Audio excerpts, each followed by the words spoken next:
The Sandy and Toddcast is a Mind Garden Media podcast in association with Screw You, Todd Productions.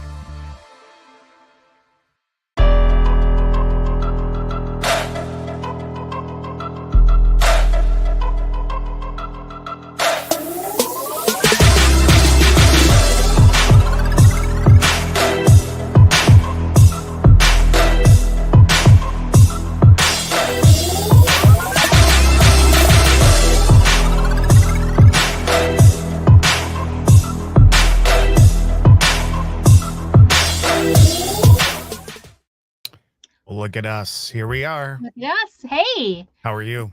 I'm good. This is really strange. I think It's strange because we haven't done it for so long. I forgot how to do it. I know. I was just telling Dave before I came upstairs that I think it's been like at least a couple years, maybe more. Probably. Yeah. Like life got in the way. Maybe 3 years? I think it's probably been 3 years because I don't think it's been at least since, and we were just talking about this before we went live, a few years ago. We haven't seen each other in person in 3 years because it's just about the 3-year anniversary a couple weeks ago of our second trip out to Wisconsin. We went to Door County for the weekend. That's right. So I don't think we've had a live cast since then. So yeah, and so much has changed. We actually decided to do this primarily because I just got a new gig. Yay! And I'll be doing more podcasting and using my setup. So I've been kind of testing some stuff out. And I thought, why don't we just do an actual live cast and see how it goes? So I'm a guinea pig. Kind of. Yeah. Yeah. Not Typical. The first time. No, not at all. Not the first time in your life. So thank you for doing it. Because I know, getting ready on a Sunday morning isn't necessarily your favorite thing in the world. It's certainly not mine. I'm going to go with no. Yeah. On that. Yeah. But also, I mean, some crazy crap went down in the paranormal world in the last week or so. It sure did. And it's weird because I was just there where it happened. Like, I literally not only was in the town. Hi, Deej. Welcome. It's good to talk to you. So, Vicky, hello. Oh my gosh, it's like our whole crew back in the live world with us. Tammy, good morning. Yay. So, it's been 3 kids. It has been 3 kids, Damon. So not only the town that Annabelle was in, but the actual building that Annabelle was in, which I have to admit, it was a little bit creepy. Thinking back on it and thinking, okay, this doll and this all kind of mess that is going on right now. Yeah. Originated from the location that I was just in like a week and a half, 2 weeks before. So that's really crazy to me. So let's talk about what's been going on with you, though. Well, again, excuse me, one of the reasons I was not around as much is just I was working for a gig for like 2.5 years. Right. And it was all consuming. It was one of those jobs where they just wanted everything they could get from you. Mm-hmm. And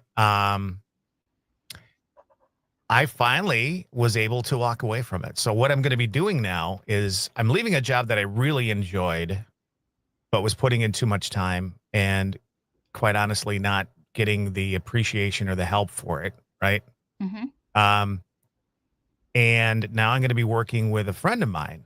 He is a big time podcaster, has some of the top podcasts in the country, including Real Ghost Stories Online, which I've been doing for a number of years.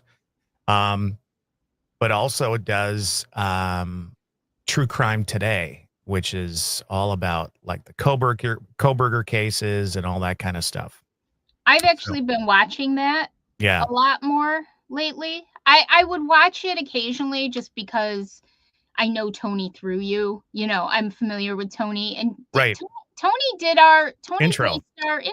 Right. So, but now that once I knew that you were going to be doing more, I really wanted to study it because my full-time gig is podcasts. Right. And so I really wanted to kind of study his video portions of everything. And it's just a fantastic podcast. Yeah. It's really well done. Yeah. Like really well done. And that's coming from someone who literally works in the field and Right. watches this stuff. And it's really well done. So honestly, anything Tony Bruschi and now Todd Deering, I highly recommend because it really is quality stuff. Really good. The imposter syndrome thing kicks in, right? And so I'm sitting there, Yes. God, I hope I can live up to his standards. Yeah, I know, right? But Totally. you will. Yeah, hopefully. You will. So looking forward to doing that, but I kind of wanted to test out the studio, and I thought as long as I've got it set up and I wanted to see what it actually looked like, I thought maybe you and I could do a live cast. Yeah. Talk about the Annabelle tragedy. Yes, which a lot of people are doing. And I've been kind of, even before we discussed this, because I don't think we even discussed this till yesterday, did we? Right, we're like, you want to do a live? Sure, let's do it. I was on my way to a rock and gem show at the county fairgrounds. Show everybody what you got. Show everybody what you got. Oh, I got some henna done yesterday. Yeah. And all the stuff came off, and that was really, really, and it's really cool. So hopefully it'll last a while. It's beautiful. Absolutely. So let me just let everybody know what she said when she said that the stuff came off. When she showed me a picture of it, it was all full of glitter. And I'm thinking, okay, that's going to be all over their car. That's going to be all over their house. So the first thing I asked you this morning was, how's the glitter? Where is it all over everything? It's not, because what she does is, if you're not familiar with henna, it's basically a stain. So it's a liquid stain. It's not an actual tattoo. I have plenty of those. It goes on top of the skin.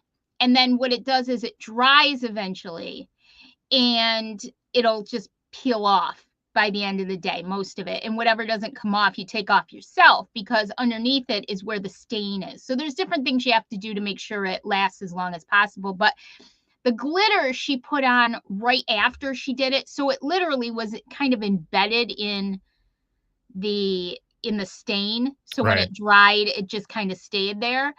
But I'm not gonna lie, like some of it did come off on my shirt, and I was kind of, because I had magenta glitter on my shirt, which drove me crazy, because I'm a little bit, what's the word? OCD. Yeah. I'm a little bit OCD. I was thinking more pain in the ass, but that's well, I'm that too. Right. So yeah. So this is it should darken a bit within about 24 more hours, but it was so cool. It was a really cool experience. And when we were in Door County a few years ago, we were in Fish Creek, and we went to this little metaphysical shop. That's where they had that giant rooster that you made me stand in front of. And I wanted you to get on top of it, but you wouldn't do that. No. So, but they didn't have the henna girl there that day, so I was really disappointed. So I'm really excited, and it was a wonderful rock and gem show. I got some really cool stuff, and but we decided while I was basically on the way that we were going to do this live stream today. So I'm excited. We haven't done it in a while, and I always had fun with them, and maybe we could do more. All right. Yeah. So you want to start talking about Annabelle here a little bit? Yes. Why don't you give kind of the whole background story of Annabelle, in case anybody isn't 100% sure? So these aren't like all the exact details, but basically back in the 1970s, what everybody thought was a innocent Raggedy Ann doll was gifted to a young nursing student. Her name was Donna. But what she thought was a charming keepsake turned out to be something else. Right. This doll, according to her, would move slightly at first, changing positions when no one was watching. And then it escalated. Scribbled notes appeared on parchment paper that no one owned. That was going on. Doors were creaking by themselves. And one night, blood was found. Real blood seeping from the doll's tiny hands. Now, this is what Donna was reporting. Okay. So Donna turned to a medium who claimed the doll was possessed by the spirit of a young girl named Annabelle Higgins. Now, the story didn't end there. paranormal investigators Ed and Lorraine Warren got involved, and what they discovered was far darker than anyone had imagined. They believed the Annabelle spirit was actually a demonic entity using the doll as a conduit to reach its human hosts. Okay. Its true goal, they thought, was possession. Now, if you've seen the movies Annabelle, and you've seen that doll in the movies, it looks nothing like the actual doll. The doll is a Raggedy Ann doll. Right. And let's all remember the pictures of you and your husband, poor Dave, dressing up as Raggedy Ann and Andy. Are you going to show Halloween. that? I don't think I have. Okay. All right, good. Damn it. See, I'm already cute, losing though. because that would have been a perfect segue. Well, So- the way you said it sounded like you were getting ready because I know you that well. Yeah. But- So Ed and Lorraine took possession of that doll, and they took it straight to their home in Monroe, Connecticut, where they were going to put it in their occult museum. But apparently on the drive home, the Warrens reported that sudden violent swerves of the car happened. Their brakes failed. The engine stalled repeatedly. Ed doused the doll with some holy water, said a protective prayer, and then the journey resumed. Now, once inside the museum, placed behind sacred glass, locked tight, and bound with protection prayers. Well, check it. Even behind the glass, apparently some stuff happened. I don't know if you're aware of this, but apparently a young priest who's very skeptical mocked the doll during a visit. He banged on the glass, laughing in defiance. Ed basically said, hey, show some respect on this thing. But the priest left unconvinced. Hours later on his way home, guess what happened to him? He died in a violent motorcycle crash. His brakes failed. Right. Another guest reportedly tapped on the glass, joking that Annabelle was just a rag doll on the drive home. He lost control of his car. He survived, but he swears he saw the doll's face in the rearview mirror. So Lorraine believed that Annabelle wasn't just haunted; she was manipulative. She didn't move anymore, not visibly, but she didn't have to because visitors at the museum reported nausea, headaches, sudden chills, nightmares after seeing her. They claimed they heard faint scratching from inside the case, even whispers, even though nobody else was nearby at the time. Here's the thing. They wanted that doll locked up in their quote-unquote museum to stay safe from the public. Right. Unfortunately, others had other ideas. Right. Right? Yes, that's right. And it's interesting because I even heard a story, Todd, at one point, and I don't know if it's true or not, but there have been witnesses to the doll's head moving inside the case.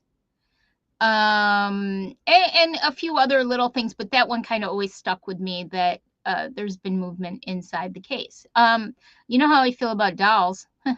I hate dolls. And for those that don't remember, why don't you tell everybody what I did? Oh, and Lisa's not getting away with this either. You and Lisa decided, I think that was a few years ago now, because you know how much I hate dolls.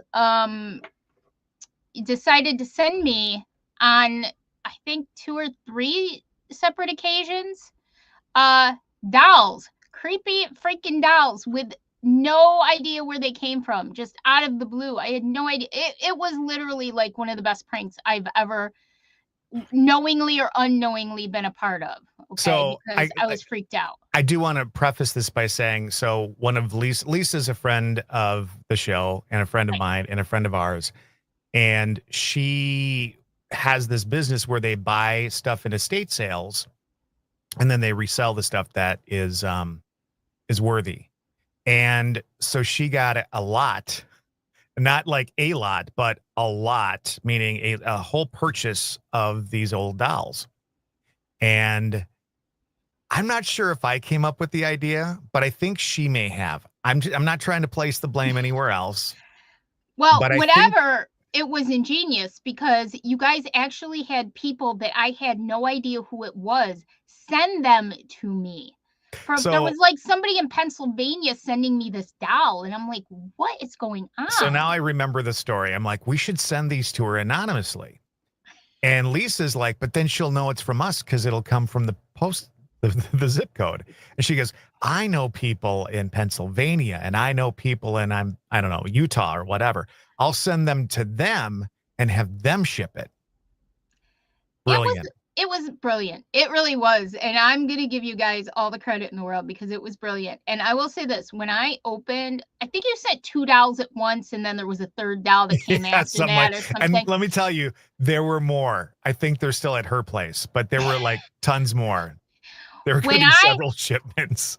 What I don't think you even expected was the fact, and everybody knows that I can feel, I'm a psychic medium. I opened that thing, both of those packages, and the minute I touched those dolls, they had energy attached to them. Of course. They literally had energy attached to them. So now I'm freaking out even more because now I've got dolls from people I don't know for a reason I don't know, and they have energy. So I immediately said, Dave, get these in the garage. And I made him take them out into the garage, and I let them sit there for several days. I wouldn't go out in the garage for You don't have days. them anymore? No, what I did was, because this is the true Sandy. I don't know for sure what you're going to say, but I think I know. No, what I did do was I cleansed them, because I will say this, it wasn't like a negative energy in any way. It was just, you could tell that there was some energy attached to these dolls from whoever had them before. Right. And it was almost like residual energy, but I could feel that. And because I was so unsure of what the heck was going on when I got them, I kind of panicked a little bit, because why am I getting these dolls and why do they have energy attached to them? So once I calmed down a little bit, I did cleanse them, and they felt much, much better. And then I gave them to someone who collects dolls and everything. So they ended up in a good place. But she gave them to somebody terrifying. Who she wanted to curse. And I know, right? No, the evil eye. No. They were fine. They had been, I cleansed them. Everything was fine with them. And so I was able to give them to somebody who really deserved them, and, had a little girl. Deej just said Sandy surrounded the dolls with her crystals. You know Probably. What? I basically did. I took some crystals out to the garage with me, Deej, and I did some smudging, and I did some protection prayers. I called on St. Michael, all that good stuff. And it was just a quick little thing, but they felt 150% better when I was done. I think I kind of neutralized any energy that was there, and then they were fine. I feel like I failed to a certain extent. I failed the project because I saw how worked up you were, and as evil as I can be, and trust me, I can be, I felt bad. So I had to come clean, I think. Yeah, you did. Right away. But also because I couldn't keep in the laughter. I'm freaking laughing about it so hard, and I don't think you could understand why I was laughing. But I had to give you guys credit where credit is due. I mean, that was genius. It really was. And I could say this like 3 years later, and I'm sure it happened after Wisconsin, because you wouldn't be here if it had happened before the last Wisconsin trip, because I would have strangled you. So, but yeah, it was a few years ago, I think. I think it was the fall after that trip. So it was probably late 2022. So it's been a while. But it was a great prank. You guys did a great job with it. I have to give you credit. So I actually went and found a picture of the actual doll. That is a picture of Annabelle. Yes. That's the actual Annabelle doll. Now, I'm not sure if that's the case in the Warrens Museum, or if that's the other case that was made so that they could drag this thing all over the freaking country. Well, who thought that was a good idea, by the way? All right. Well, let's do you still have that video I sent you the other day? Can we actually play that? Which video? The one I sent. I said, did you see this where they were transferring the doll? I might be able to. Well, let's talk. We'll leave that for last, because I think that's like a big deal. But see if you can find it though. And let's really first, let's talk about what we do know about the whole situation, okay? Because I'm the kind of person, I have to write everything down, because it's hard for me to process unless I have something. It's how I learn about anything. I write it down. So I sat down last night and I kind of wrote out some notes about what we do know about the situation, about the doll, and everything like that. So the first thing, and you alluded to this.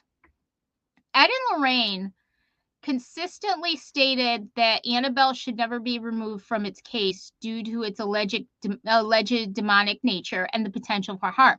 So for years, they kept that doll locked in a glass case at the Occult Museum, Right. with a warning sign that read positively do not open. They believed that if the doll was moved or tampered with, it could cause serious harm or death. Now, a lot of people don't know this part, but in 2019, the museum actually closed because of zoning violations.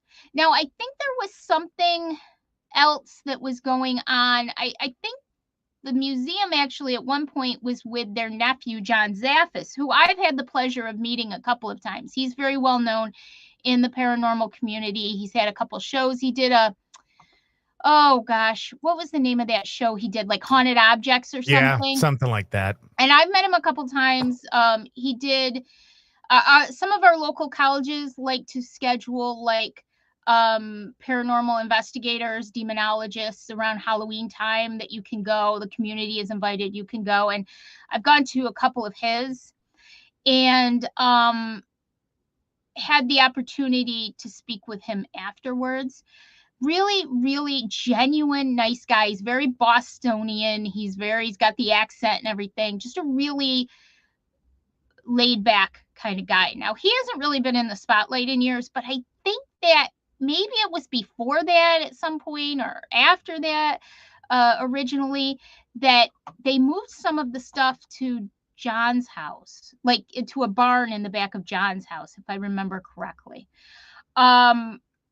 And so also a lot of people don't know this, but Annabelle has been on tour, so to speak, for several years now, because not only have they been moving the museum around to different Paracons and locations. I think they were just, well, I know they were just in New Orleans on the tour, but they unofficially have been at all the different Paracons. They were just at the Ohio State Reformatory, I think it was, their Paracon.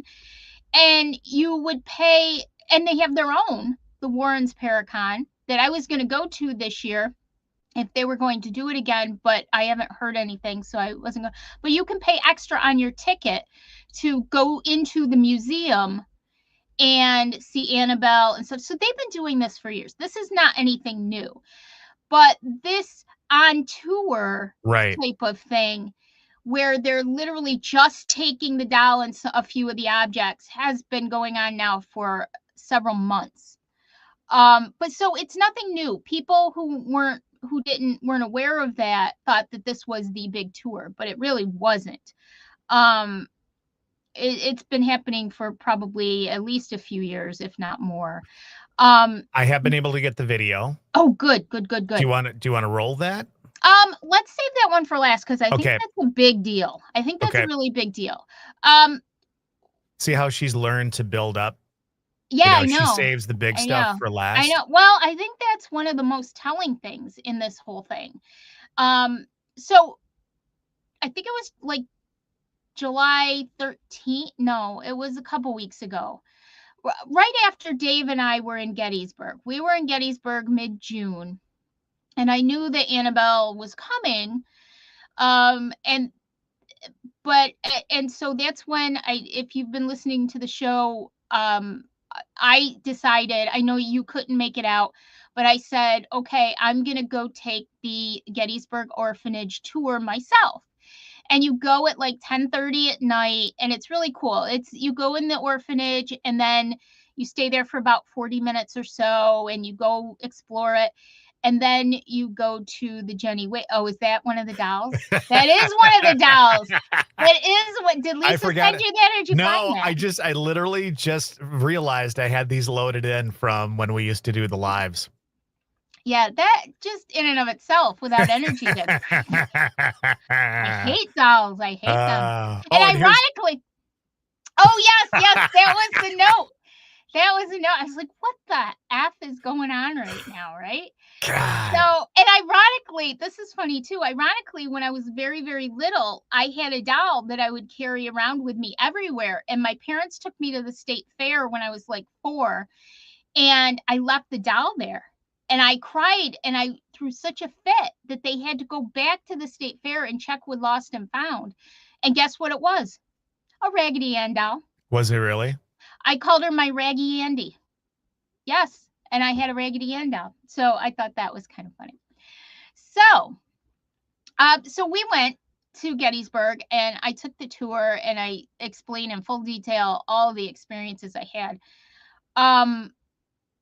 That orphanage is very heavy with not only energy, but there is a very large amount of very dark energy, very heavy energy in that orphanage. It was something I wasn't expecting. I'll put it that way. I've been in some pretty dark places, and I didn't feel the same way I felt at this orphanage. It was just it permeated.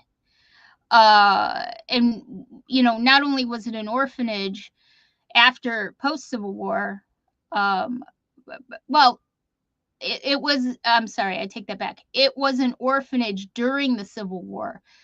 But it really came into prominence after the Battle of Gettysburg. But it was also a field hospital during the battle. So you've got a lot of deaths and dead bodies in there. You've got all the horrific history of the orphanage itself. And Rosa Carmichael, who was the headmistress, who would essentially torture these children in many different ways. So you've got a lot of dark energy there. And just remember that, because we'll come back to some of our theories about stuff in a moment. But it really creeped me out to know that I was just at that orphanage a couple of weeks before that and experienced all the stuff that I experienced. And yeah, it kind of makes a lot more sense to me in some ways that things went down like they did. Not to say that it is directly or indirectly related to the gentleman who passed, unfortunately, and my heart goes out to him, his family, and his friends. But it is an interesting idea. So let's talk about this video. I had seen something on social media about this video and about how, what's the one thing they tell you not to do? Don't take her out of the case. Right. Well, apparently at the orphanage, they took her out of the case. That's what I'm hearing.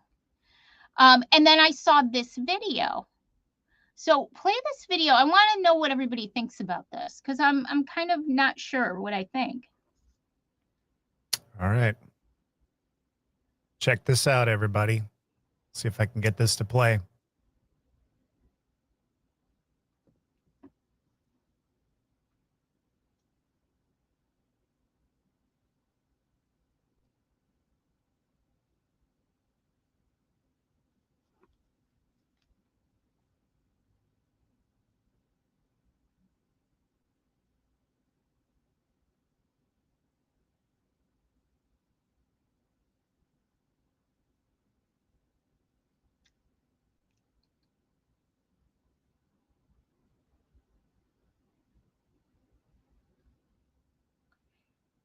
They literally took her out and moved her to another one because they were going to do some work on it. And I don't know how many times it's been done. I've got that part too. So let me throw that up. Okay.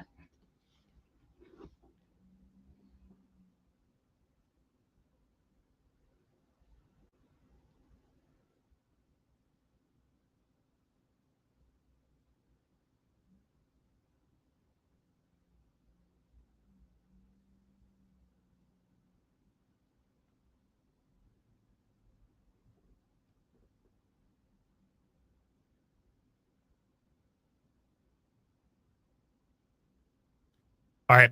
I've been told that people couldn't hear that thing. Yeah, it was muffled. Was quiet. I'm going to Yeah. try something. Let's try it one more time. Okay. And again, we're doing this on the fly, folks. So get Yeah. off my case. Let me try this one more time. Again, all things that I need to learn for the next several weeks. Let's try this now. Hopefully this works. Could the infamous Annabelle doll have claimed another victim this year? Paranormal investigator and handler Dan Rivera, who was touring with the haunted doll as part of the Devils on the Run nationwide tour, was found dead in his hotel room during their stop in Gettysburg, Pennsylvania. Annabelle's next stop, guys. Augusta, Maine. Rivera was 54 years old. The tour featured Annabelle and other eerie artifacts from the Ed and Lorraine Warren collection. While the official cause of death has not yet been released, people are already blaming the doll. Coincidence or curse? Let me know what you think in the comments. He's going to move the doll out of this case into that original case that Ed Warren had set up. Why we're doing it, because we need to do a few repairs on this. We need to restain the entire case. And when Dan does it, he restains it with holy water and holy oil infused in the stain. And we need to do some little minor repairs to reinforce it. So we need to take the doll out of that. There you go. So the gentleman who was speaking, I believe, is Tony Spera. He is their nephew, and he has essentially taken over the New England Society for Paranormal Research, which was Ed and Lorraine Warren's organization.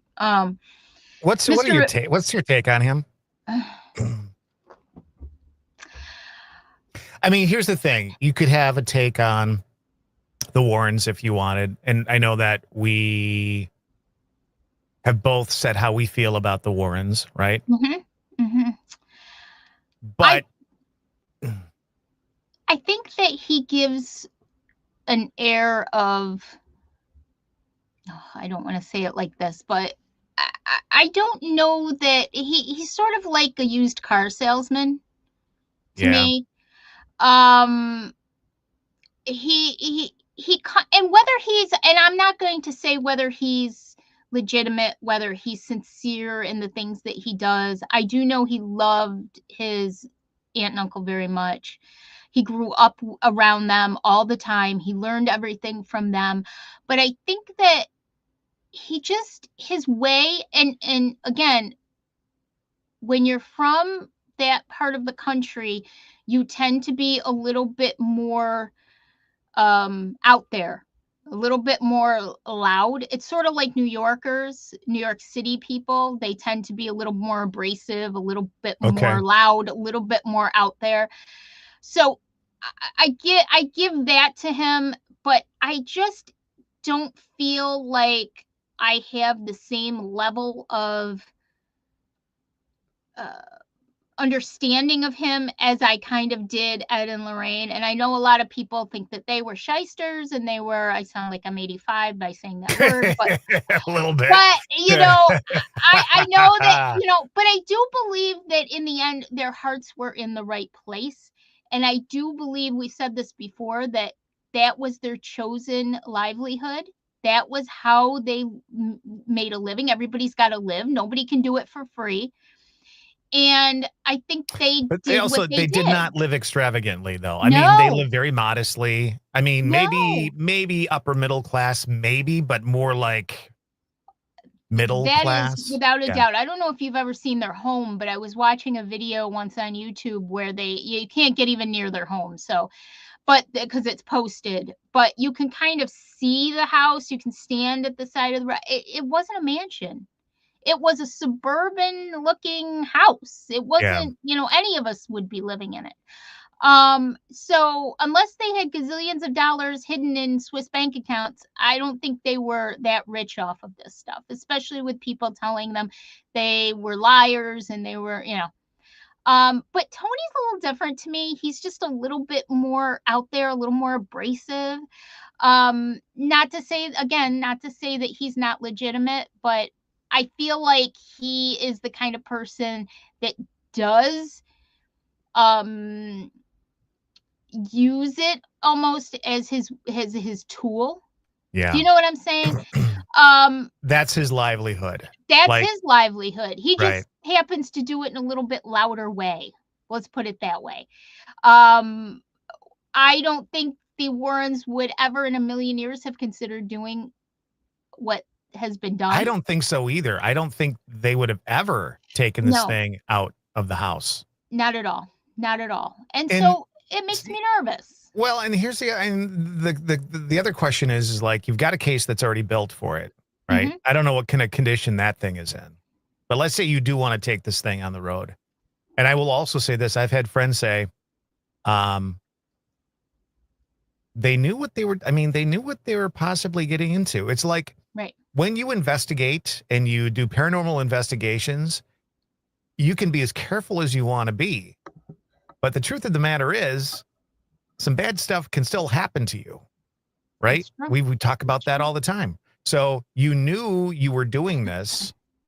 You knew the consequences of possibly doing this, whether his death was tied into the doll or the tour or not, we don't know. But And I will say again that that is what the internet, that is what social media says is when that happened, that they moved the doll at the orphanage. We don't know for sure that that's where it was. well, it looked to me like they were actually at the location where they keep the other doll. To me, it looked like they weren't necessarily at. I can't tell for sure, but that's why I wanted to put that out there. Like, just because some people are saying that's what it was doesn't Right. necessarily. But what it does do is show you that they are more than willing to do that. That they will move that doll. So Mm-mm. apparently the doll, the case they took it out of was the tour case. Right. And the case that they put it into was Ed's original case. So it was supposed to be temporary. But he's putting on gloves like he's going to handle a falcon. And he's saying some prayers. And I just don't know that that's really good. You know, even holy water, I don't know how much that's a wall of protection in a case like this. If indeed the doll is a vessel for a negative demonic energy, or, you know, I don't know. But I just don't know that I would want to play with that because nobody knows for sure. Nobody knows for sure. Let me ask you what's this. going on. Okay, you're either Ed Warren or Lorraine Warren, your choice. And you come across all this stuff, right? Mm-hmm. Brianna says, "Hi, Brittany." Hi, Bree. Would you even want that stuff in your house? No. Like if you wanted to, let's say you and I were out collecting haunted shit, right? Wouldn't we get like a huge storage place Mm-hmm. and lock it away there? Would you want it in what seems like maybe their basement or a room off to the side? Would you even want that in your home where you sleep and live? Because I don't care how much holy water you have. I don't care how many crucifixes you have or how many prayers you say. Are you trusting that nothing's going to get out and you're around that all the time? It's kind of like having black mold in your house as far as I'm concerned. Honestly, I don't even think that a case is going to save you. Of course not. I don't understand. I've never understood why it's safer to have the doll in a case. Like, I don't understand. I'm going to say that right out. I don't understand that stuff, but I don't understand why it would be considered safer to put the doll in a case and think that's going to, if indeed it is a vessel for demons or a demon. I don't understand how that's supposed to specifically keep it, you know, I don't care if it's blessed glass. I don't care what it is. I don't understand how that happens. Like, so I don't know. It doesn't make sense to me. Now, the Warrens, apparently their occult museum was in a barn on their property. And even John Zaffis, I do remember even John Zaffis had it in a barn, a shed in his backyard. Then I'm mistaken because I thought it was actually in the house. I don't think so. I could be mixing the two up, but I'm positive that John Zaffis had his in a backyard barn or shed. But I'm pretty sure the Warrens had theirs back there too. in the back of, it wasn't in their home. Okay. I mean, even in my studio where I've had some really weird things going on, I don't feel like that's negative. I don't feel like anything in my studio, I haven't gotten any impressions that anything is haunted per se, or a vessel for something. I personally, for me, I feel like I get the vibe that it's either some loved ones of mine coming to visit, letting me know they're here, and or it's a safe space for any energies that, any spirits, any energies, because of all the energies in my crystals, that they can come and they can feel safe. Because I, on a regular basis, I smudge, I cleanse, I set intentions, I do this, I do that. There's selenite above my door and window in here. I carry it through in all of my intentions to my house, whole house, to my I mean, I do it on a regular basis. I've never had anything negative happen in here ever. Thank goodness. Amy just said I'd have it contained by lead walls surrounded by salt walls. I mean, right? Right. I mean, it's just a wooden box with glass. I don't know. I don't know. I just feel like if you're taking this seriously, then why are you putting it in a case with a glass front? Why are you even taking it anywhere? Why are you doing this? It's suspect to me. I mean, it is. It's just, think of it in anything in life. If somebody is telling you that something is dangerous, incredibly dangerous for you, but yet they put you in the proximity of it and charge you X amount of money. See, I wouldn't even go to that event. And I would not go to an event that had haunted shit. I just don't feel comfortable. I guess, Todd, what it is because we are people who have experienced things. We have investigated, we have experienced the positive and the negative. Not to the extent that this thing can bring upon you, supposedly, but I guess we understand it more. And let me give you an example. When I was on the orphanage tour, there were a lot of people there, and we experienced this in St. Augustine, Florida. If everybody remembers the St. Augustine Lighthouse, that the ghost hunters were there, and they did it years ago. It was probably like 20. God, don't say that. I don't know when it was. Oh, 2014. I thought you were going to say 20 years ago. I guess please No, don't say that. But I it think probably is that long No, ago. I think we were there in 2014. So oh, gotcha. It would have to be 2013 to 2014. So it had to be a couple years before that. And they had actual footage of the shadow person looking down over the top railing in the thing. So we went to that tour. They called it the Dark of the Moon tour. And we had about 20 people in the tour. And I would say probably 18 of those people, Dave and I not included, didn't take it seriously. It was just a thrill. Whereas when they split us up at the end, they said to us, anybody who wants to go in the keeper's cottage can go in the keeper's cottage. Anybody who wants to go in the lighthouse, go, or on the grounds, go this way. 18 people went to the lighthouse because of ghost hunters. Yep. And Dave and I went to the keeper's cottage because we knew that those people were there for a thrill. Let them have their thrill. That's wonderful. But we wanted to see what we could get. And sure enough, Dave and I interacted with a couple of spirits in the keeper's cottage. It's the same with Gettysburg, okay? So you've got different types of people. You've got people who are there for the history, people who are there for the thrill of it. Oh, I hope I see something, but who haven't really experienced much of it. And then you've got the real hardcore people who have experienced it. Maybe they're investigators. Maybe they've had many personal experiences and they kind of get it. And you've got your group, you've got your combination history lovers and whatever. When I was on the Gettysburg tour for the orphanage, I think I was the only person that was actually there, because I've had experiences. I'm not trying to make myself out to be wonderful, but I've had experiences. I've investigated tens and tens and tens of times over the years. And I have personal experiences. I have an appreciation for it. I was there to see what I could experience and not in a thrill kind of part. So I think what you get is people, for the most part, at the Paracons who would go to the Gettysburg Orphanage for the Annabelle tour.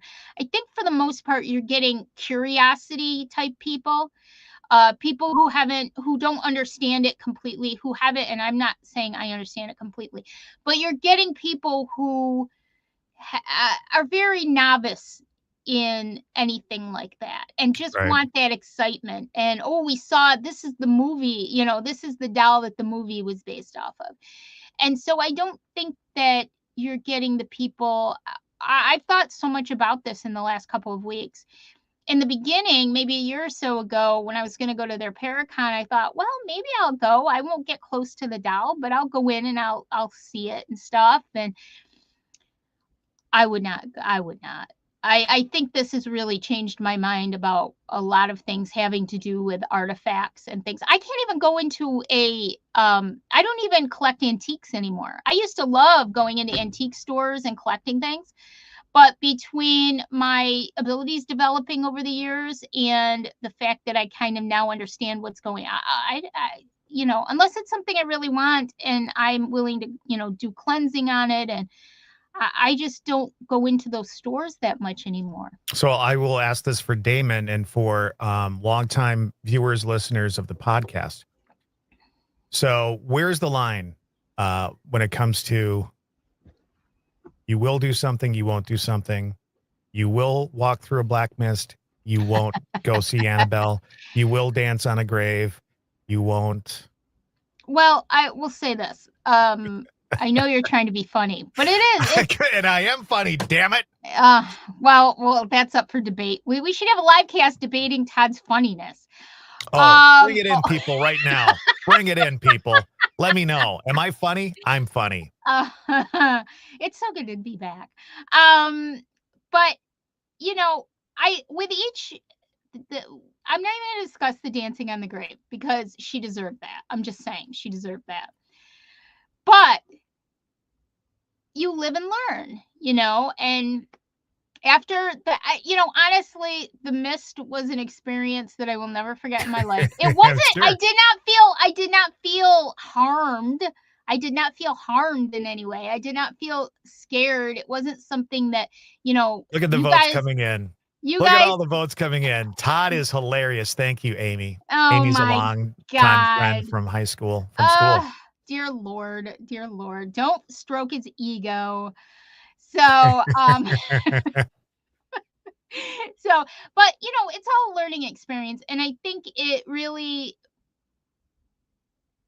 I've been in some places that, and Damon will attest to this. There was one building in Trudeau, sanatorium grounds that we investigated a couple of years ago that none of us would ever go back again. I think generally speaking, we all feel as if it should be just destroyed, and not used for anything anymore. It's just not a good place. So you learn as you go. And I think that unfortunately this is a case where it was to the extreme. Again, I don't know that we'll be debating this forever, and the autopsy results will take weeks before we hear about it. And what they say was they're a heart condition. We know that many times people have heart conditions and nobody knows until they have a heart attack and pass away. Yeah. Or any condition for that matter. And so my heart just completely goes out to this man and his family and his friends and the people who loved him, because from all I understand, he was just a really great guy, like a really good person. But he was playing around with Annabelle. But he was playing with fire. He was playing with fire. And does the doll have anything to do with his passing? I don't know. I do think it's awfully interesting that it's sort of like, I said this many times in our podcast over the years, it's like that perfect storm. Yeah. Everything kind of Well, fell into place. this will just be added to the whole list of things that happened surrounding the doll, whether the The doll was legend of involved. Annabelle. Yes, it's all going to be part of it. Yeah, whether it's true or not, we don't know. I don't know. My jury's out. I really would like to hear what the autopsy results are. And see what is said there, because honestly, science is science, but did it exacerbate it? Did it make it happen? We don't know. We're never going to know for sure. Do I think that they're messing with something that shouldn't be messed with? Yeah, I just think 150%. I think you're just better off not doing that and just, moving on. You know what, Todd? I think that my life is not going to change at all whether or not I see that doll in person. It's not going to change. My life is going to go on. I don't need to see that doll. I don't need to contribute to whatever is going on there. I don't need to contribute to it. I don't need to see it. And I'm sure that now, well, I'm not so sure. I don't know. Will the doll ever show up again? I don't know. Will they be charging people to go in and see the doll? I don't know. I'm sure. Don't you Time think? will tell. Let's do a bet. Let's do a bet. I bet that see. they continue. And whether his death had anything to do with the doll or not, it will be used to fuel the flames around the Annabelle doll. Well, what happened a few months ago? And they admitted that it was all a publicity stunt, that they started the rumor that the doll was missing. That the doll was missing. And then, from what I understand, they said it was to create more publicity for the tour. See, you do that crap. I want to leave everybody with a couple of notes. Yes. First note is this. That was at, what was that? The Cheese Castle. That's the Cheese Castle. That was the Cheese Castle, and I am the queen of cheese. Yes, you are. Yes. Then there's your nuts on Clark. Nuts on Clark. If you listen, I was gonna say this to you if you were gonna come and meet us in Gettysburg this year, that I wanted you to stop in Chicago. Oh, yeah. No, I wanted you to stop in Chicago and pick me up some nuts on Clark. And then one last thing, because what are you? You're clairvoyant or clairsentient? What are you? I'm several Claires. Yes, but you're not Claire Huxtable. I missed Claire. I'm several Claires. I don't know. Is it? Oh, that's right, Todd. You know all what that I have stuff's still in our. You know what I have to say to you? Screw you, Todd. Yep. I want to do a quick plug for the podcast that'll be joining. If you look online and you look up True Crime Today, Hidden Killers, Tony Bruschi is what you want to look for. Mm-hmm. That's kind of where I'll be working out of, that whole conglomeration of podcasts. Real Ghost Stories Online, I'm still doing 3 podcasts a week on that. But he puts out so much content. I think he probably puts out, I'm going to guess, about 20 pieces of content per day. Yeah, okay. There's a lot. And some of it is current stuff, some of it's classic stuff, some of it's repackaged in different ways. But if you like paranormal, if you like stuff about, he's got a great podcast called The Grave Talks, which is kind of spooky ghost stories as well. Or if you like true crime stuff, this guy's got it covered. So I'm going to try and slip into that whole world and do a good job. I'm hoping. I think you'll enjoy it, because when you really enjoy what you're doing, you tend to really just live for it. And the job works for you. You don't work for the job. Yeah. And I agree, Vicky. I 100%. Vicky says, I don't believe in coincidences. The timing is interesting. Amy had a good point too. Here's my assumption. The tours eventually gave the doll more energy. Listen, I truly believe that could be the case too. Let me just, and this is one point I agree 100%. And let me just throw this out there. It's interesting, the location, because if I could feel all of that negativity myself as a living, breathing person, yes, I'm sensitive, I'm intuitive, but if I can feel all that, why couldn't that charge up course, right? whatever is going on with Plus, that it's doll. Gettysburg. Think of all the energy there. What do I Good always point, say? Amy. Everything I always say, it's a great point. What I always say, the entire town is the battlefield. The battle took place in town. Jenny Wade, her sister's home. Jenny Wade wasn't killed in her own home. She was actually killed in her sister's home, which is essentially just kind of like across the street and down about 100 yards. She was killed in that home in the middle of town, a couple of 100 yards from the orphanage.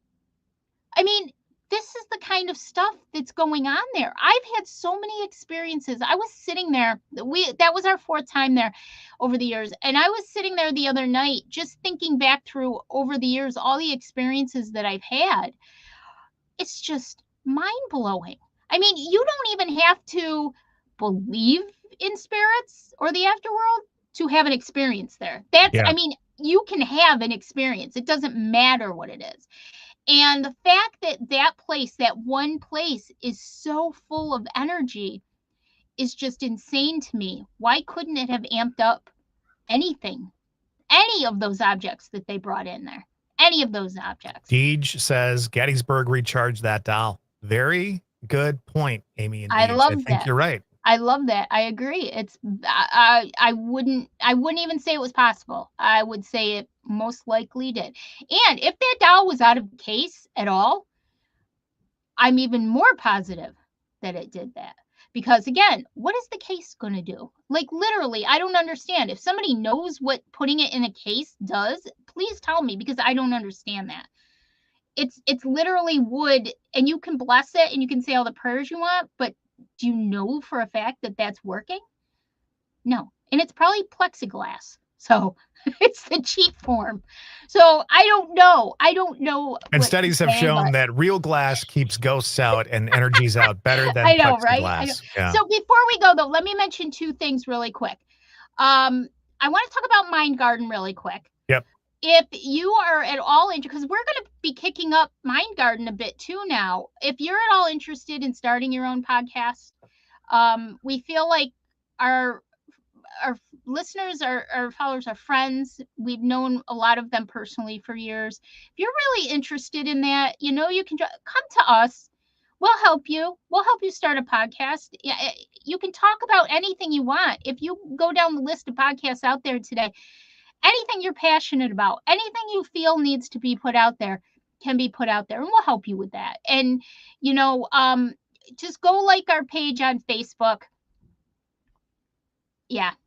It was very, very easy. Deej and I met up in Gettysburg in 2023, and we actually went to Sachs Bridge and had a conversation with K2 meter with someone at the bridge. It was fascinating and it was great. So, but again, Mind Garden, make sure. And also, if you like what we're doing, if you have any topics you want us to go through, we're going to work on kicking up Sandy and Toddcast again. Go back, listen to, we have like 15 seasons in the books. Go back and listen to some of them. I think it's 14 in the books, but I don't know. I keep getting that wrong. So, but yes, and thank you to everybody for hanging out with us today. And we're looking forward to doing some more stuff. Maybe. Yeah. This is fun. We never make promises because whenever we say we're going to do something, we never do it. We never do, but yeah. All right, everybody. Thanks so much for hanging out with us today. And we may or may not do this again. Let us know if you think we should. Give us some topics to talk about. We will do that. But until next time, for the livecast and the podcast, bye. Bye.